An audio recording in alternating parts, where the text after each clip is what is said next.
ఈ ఏడాది సంక్రాంతి కానుక స్టార్ హీరోల సినిమాలతో పాటు అప్కమింగ్ యంగ్ హీరో మూవీ కూడా రిలీజ్ అయింది. మహేష్ బాబు గుంటూరు కారం, వెంకటేష్ సైందవ్, నాగార్జున నటించిన నా సామిరంగా మూవీస్ తో పాటు టాలెంటెడ్ దర్శకుడు ప్రశాంత్ వర్మ దర్శకత్వంలో యువ హీరో తేజ సజ్జా నటించిన హనుమాన్ థియేటర్లో రిలీజ్ అయింది. అయితే హనుమాన్ మూవీకి రిలీజ్ అయిన మొదటి రోజే సూపర్ హిట్ టాక్ వచ్చింది. ఇంకేముంది, బాక్సాఫీస్ వద్ద రికార్డు స్థాయిలో వసూళ్లు రాబడుతోంది. తెలుగు ప్రేక్షకులు కంటెంట్ బాగుంటే చిన్న సినిమా అయినా కూడా గొప్పగా ఆదరిస్తారని హనుమాన్ మరోసారి రుజువు చేసింది. తెలుగు ఇండస్ట్రీలో ప్రస్తుతం యువ దర్శకులు తమ సత్తా చాటుకుంటున్నారు. రచయితగా కెరీర్ ఆరంభించి దర్శకుడిగా మారిన ప్రశాంత్ వర్మ కల్కి, జాంబిరెడ్డి లాంటి చిత్రాలతో ప్రేక్షకులను ఆకట్టుకున్నాడు. ప్రతి సినిమాలోనూ వైవిధ్యం చూపిస్తూ తనకంటూ ఓ ప్రత్యేకత చాటుకుంటున్నాడు.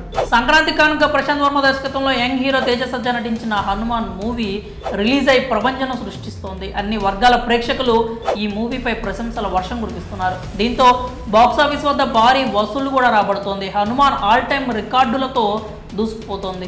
పాన్ ఇండియా మూవీగా రిలీజ్ అయిన హనుమాన్ ఓవర్సీస్ లో కూడా రికార్డుల మోత మోగిస్తోంది. హనుమాన్ ఇప్పుడు స్టార్ హీరోల రికార్డులు బ్రేక్ చేస్తూ సరికొత్త రికార్డులను సృష్టిస్తోంది. మొదట బాలీవుడ్ లో హనుమాన్ పెద్దగా ప్రభావం చూపించదని భావించారు, కానీ అందరినీ ఆశ్చర్యపరుస్తూ హిందీ వర్షన్లో కూడా అదరగొడుతోంది. బాహుబలి, RRR, అలవైకుంఠపురంలో సినిమాల రికార్డులు బద్దలు కొడుతూ అమెరికాలో ప్రపంచం సృష్టిస్తోంది. ఇప్పటి వరకు అమెరికాలో ఏకంగా $3 మిలియన్ మార్క్ దాటి అరుదైన రికార్డు క్రియేట్ చేసిందని టాక్ వినిపిస్తోంది. ఈ మార్క్ దాటిన తెలుగు చిత్రాలు చాలా తక్కువనే అంటున్నారు. అలాంటిది రిలీజ్ అయిన 4 రోజులకే ఆ మార్క్ చేరుకుంది. ఉత్తర అమెరికాలో ఒక్క ఆదివారమే అత్యధిక కలెక్షన్స్ రాబట్టి అరుదైన రికార్డు క్రియేట్ చేసింది.